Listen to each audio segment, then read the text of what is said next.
بتخش اي صيدليه او محل اغذيه رياضيه تلاقي البروتينات بانواعها اكتر حاجه منتشره على الرف قدامك. مش عارف تاخد ايه وتبتدي منين. ده غير كده ايه الفرق بين جميع الانواع الموجوده اللي انت شايفها دي؟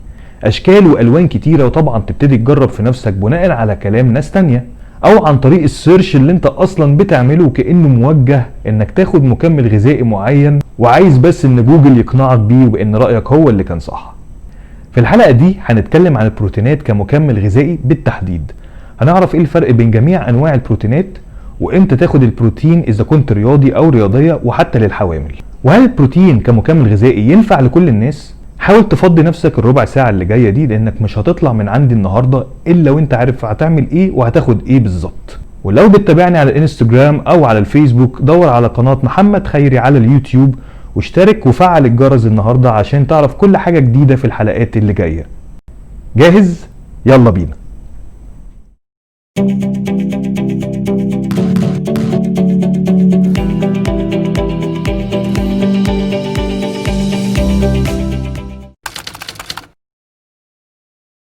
عشان تحدد المفروض تاخد ايه، اهم حاجة انك لازم تفهم الهدف بتاعك بناء على النظام الغذائي اللي انت متبعه. في ناس بتاخد مكملات غذائية عشان تزود فتنس او اللياقة البدنية بتاعتهم، مش شرط عشان تكبر العضلة زي مثلا الكرياتين. وفي ناس تانية بتاخد كربوهيدرات عشان يزيد وزن او تساعدهم في الطاقة لمدة طويلة اثناء التمرين. فكل رياضة يا جماعة ليها اللي يناسبها او على حسب احتياجك واهدافك. لكن لازم تفهم ان مش كل الناس محتاجة مكملات غذائية، وده اللي هنعرفه بالتفصيل في الحلقة دي. هنتكلم النهاردة بالذات عن فوائد البروتينات، وان شاء الله هنتكلم على الكربوهيدرات والكرياتين وجميع المكملات الغذائية اللي انت نفسك تسمع عنها في الحلقات الجاية. البروتين يا جماعة بيتقسم لثلاث حاجات، منهم 2 وهم من مشتقات اللبن زي الواي وزي الكازين، ومشتقات النباتات زي الصويا. الواي او الكازين هم بروتينات من مشتقات الالبان. الكازين بيمثل حوالي 80%، اما البروتين اللي هو التاني زي الواي بيمثل حوالي 20%. البروتين سواء اذا كان كازين او واي بيحتوي على 9 احماض امينيه اساسيه، لان هم دول اللي بيخشوا في التمثيل الغذائي للعضله. الواي بروتين هو اسرع في الامتصاص، مش زي الكازين اللي بياخد اكتر من 8 ساعات في الامتصاص. الواي عشان اسرع في الامتصاص فمستحب ان هو يتاخد بعد التمرين على طول، لانه بيحتوي على كل العناصر اللازمه من الاحماض الامينيه الاساسيه، ومنها كمان البي سي اي اللي هنتكلم عنها بالتفصيل. اما الكازين لان سرعه امتصاصه بطيئه، فالافضل ان هو يتاخد قبل النوم او في الاوقات اللي اكلك فيه قليل ومحتاج بروتين يقعد في الجسم من فتره طويله من غير ما تحس بالجوع، لانه دايما بيطلق عليه ان هو انتي كاتابوليك او مضاد لانهدام العضلات. وعشان تفهم هي ايه البي سي اي، هي سلسله متفرعه من الاحماض الامينيه اللي من التسعه الاساسيه اللي احنا اتكلمنا عليهم، وهم 3: الليوسين والفالين والايزولوسين. في ناس بتاخده بس لان وجباتها متشبعه بالبروتين النباتي زي العدس او الفول او الكازين، ولكن بينقصها شويه عناصر اللي بيستمدوها من البي سي ايز. لكن مش صح ان انت تاخد بي سي اي مع واي بروتين، لان الواي بروتين اصلا فيه بي سي ايز، فانت كده بتاخد زياده عن المطلوب. وعلى فكره بتلاقي برضو البي سي اي بيتباع لوحده، ومن الافضل انه يتاخد لو وجبتك متشبعه من البروتين النباتي او مش بتاخد كفايتك من البروتين الحيواني. انك تاخد بي سي اي بعد التمرين سريع جدا في الامتصاص، وبيساعد على سرعه تعافي العضله بشكل كبير جدا. ممكن تاخده مع الكازين، لكن ما تاخدش ابدا بي سي اي مع واي بروتين. زي ما اتكلمنا ان البروتين النباتي هو بروتين مش كامل، لان الاحماض الامينيه الاساسيه المتواجده في البروتين الحيواني بتنقص او مش موجوده خالص، فهو لا يمكن الاعتماد عليه كليا في بناء العضلات. بعض الناس اللي مش بيقدروا ياكلوا بروتين حيواني او اللي هم اصلا فيجيتيريان بيعتمدوا على مصادر البروتين النباتي في الاكل علشان يستمدوا منه البروتين اللازم في اليوم بتاعهم.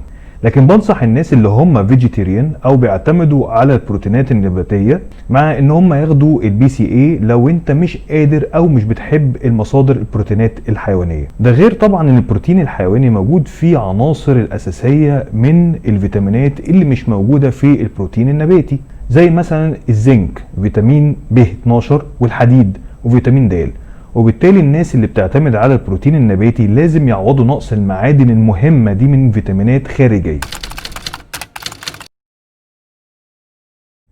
الدايت او النظام الغذائي زي ما اتكلمنا في الحلقة بتاعة السعرات الحرارية ان النسب بتاعته ضمن السعرات الحرارية بتتراوح من 10 ل 25% لكل الناس، سواء اذا كانت رياضية او غير رياضية. فلو انت ما بتلعبش اي رياضة، البروتين بتاعك لازم ما يتعداش ال1 جرام لكل كيلو جرام من وزنك. لو انت بتلعب رياضة عنيفة زي كمال الاجسام فممكن يحتاج من 1 ل 2 جرام بروتين.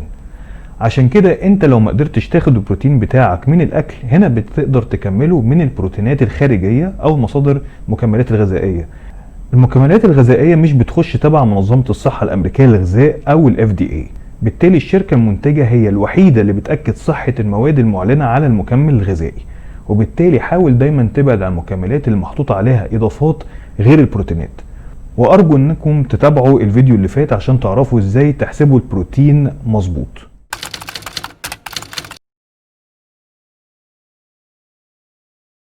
اهم حاجة دايما تاخد من 1 ل 2 جرام بروتين في اليوم، وخلي دايما 50% من البروتينات متقسمة كل ساعتين بعد التمرين بتاعك.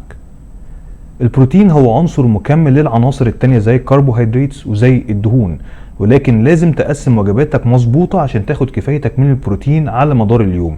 المفروض ان هو يكون ما بين 25 ل 30 جرام لكل وجبة عشان عضلاتك تفضل محافظة على قوتها وجسمك دايما يبقى مشدود وقوي. بالنسبة لرياضة عنيفة زي كمال الأجسام، أحسن وقت تاخد فيه البروتين هو لحد ساعتين بعد التمرين، والأفضل طبعا إنك تاخد البروتين في كل وجبة كل 3 أو 4 ساعات.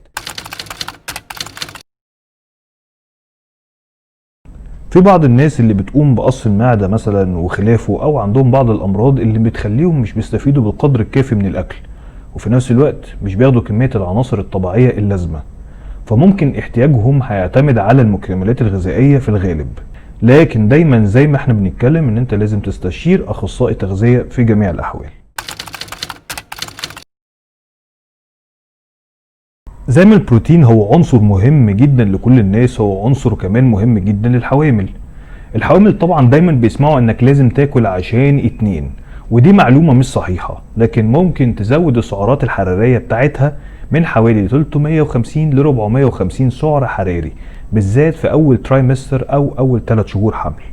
برضو هناخد البروتين من 10 ل 25% من اجمالي السعرات الحرارية بتاعتنا، والنسب دي هتفضل معانا برغم اختلاف طبيعة الشخص او قدرته او نظام اكله. حاولي دايما تاخدي كفايتك من البروتين من الاكل زي مثلا البيض، السمك، الدواجن، اللحوم، وبعض البروتينات النباتية زي مثلا البقوليات. لكن برضو لازم تراجعي اخصائي تغذية عشان تعرفي ايه الاحسن لصحتك. كل واحدة بتختلف في صحتها وفي الحمل بتاعها، وبالذات الحوامل اللي بتتعرض لسكر الحمل، ودول بيبقوا حساسين جدا لبعض المكملات او المأكولات الطبيعية. خلي بالك ان مقدار البروتينات ما بيزيدش عن ال 10 ل 25% اللي احنا اتكلمنا عليها، لان الدراسات اثبتت ان اخذ كمية اكبر من المتاح بيأخر نمو الجنين. عشان كده بقولك انك لازم تتابعي مع اخصائي تغذية او الدكتور اللي عارف حالتك بالظبط. وبالتالي الستات اللي ما بتقدرش تاخد البروتينات بشكل كافي من الاكل العادي ممكن تاخد الكمية المتاحة ليها من خلال المكملات الغذائية، لكن لازم تاخدي في حسبانك مقدار السعرات الحرارية، وتسألي برضو الدكتور بتاعك، لان في بعض المكملات اللي بيبقى فيها سكر خفي مش مكتوب على المكمل نفسه، وده ممكن يأثر عليكي في الحمل. تعالوا نلخص الحلقة دي مع بعض. المكملات الغذائية يا جماعة مش مضرة، لكن زي اي حاجة زيادة منها ممكن تكون مضرة، لكن لازم تاخد مقدار احتياجك من البروتين او العناصر التانية، عشان بالذات البروتين ما يحملش على الكلى والكبد. لازم يا جماعة تتأكدوا تعملوا تحاليل وتطمن على نفسك قبل ما تاخد اي حاجة تحمل على اعضائك الداخلية وتتعبك بعدين. مش كل الناس محتاجة مكملات غذائية، بعض الناس زي الرياضيين والاشخاص اللي عندها مشاكل صحية ممكن تعتمد على المكملات لانها مش بتقدر تاخد كفايتها من العناصر كلها من وجباتها الاساسية. راجع المصادر السليمة وما تاخدش اي حاجة وتطبقها على نفسك الا لما تسأل المختصين. الحوامل تقدر تاخد مكملات غذائية عادي اذا كان اكلها مش متوفر فيه البروتين بشكل كافي، ويكون في اطار ال 10 ل 25% اللي اتكلمنا عليهم. وما تحاوليش تاخدي اي مكمل غذائي الا مراجعة الطبيب المختص بتاعك. لو عجبتك الحلقة دوس على لايك، ولو انت لسه ما اشتركتش معايا في القناة دوس على زرار الاشتراك وفعل الجرس، وانتظرني المرة الجاية في حلقات عن المكملات الغذائية وعن التغذية عامة. الى اللقاء.